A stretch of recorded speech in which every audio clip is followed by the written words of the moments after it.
இன்று சென்னை விமான நிலையத்தில் சாலைகளிலெல்லாம் போக்குவரத்து நெரிசல் ஏற்படும் அளவுக்கு கொத்தடிமைகள் கூடியிருந்தன. விமானம் பழுதாயிருச்சா சார்? விமானம் துபாயிலிருந்து கிளம்பவே இல்லை. கிளம்பினாலும் அந்த குடும்பம் அந்த விமானத்தில் ஏறவில்லை. திமுக நல்லாட்சி தருன்னு சொல்லிட்டு ஏமாத்தின மாதிரி ஸ்டாலின் அவர்கள் வராருன்னு சொல்லிட்டு ஏமாத்திட்டாங்க போல. உள்ளபடி ஏமாத்திட்டாங்க. வா எல்லாம் கூட்டிட்டாங்க. அதுக்கு வீடியோ போடுற பாரு, மொத்த பேரும் கூட்டிட்டாங்க. முன்னாள் அமைச்சர்கள் தாமான் பர்சன், சேகர் பாபு, அவ்வளோ பேரும் இன் அட்டெண்டன்ஸ். ஓபிஎஸ் அவர்கள் எங்க போனாலும் இப்படியா நடக்கும்? என்ன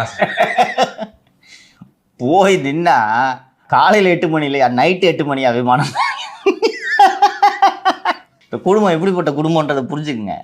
இவ்வளோ பேர் ஏர்போர்ட்டில் கூடியிருக்காங்களே, அதை ஏற்பாடு பண்ண விட்டாலும் சொல்லி, அப்பா வர வேணான்னு சொல்லுப்பா, இல்லை லேட்டாக வர சொல்லுப்பா அப்படின்னு அவங்ககிட்ட சொல்லிடும்ல. இவங்க டிரைவருக்கு மட்டும் ஃபோன் பண்ணி நைட்டு ஃப்ளைட்டுப்பா நீ வராதுன்ட்டாங்க. டிரைவர் மட்டும் வீட்டில் இருந்துக்கிட்டான். இந்த கொத்தடிமையை பூரா போய் தலைவர் வாழ்கன்னு கத்திட்டு இருந்துட்டு எங்கே ஆளை காணான்னு நைட்டு பான்ட்டு தாமான் பரிசை விளக்கம் கொடுத்துருக்கா. நைட்டாம்ப்பா, எல்லாம் நைட்டு வந்துருக்குப்பா, எல்லாம் போய் குடிச்சிட்டு கவுந்து கிடப்பான் நைட்டு 8 மணிக்கு. கொடுத்த காசு வாங்கிட்டு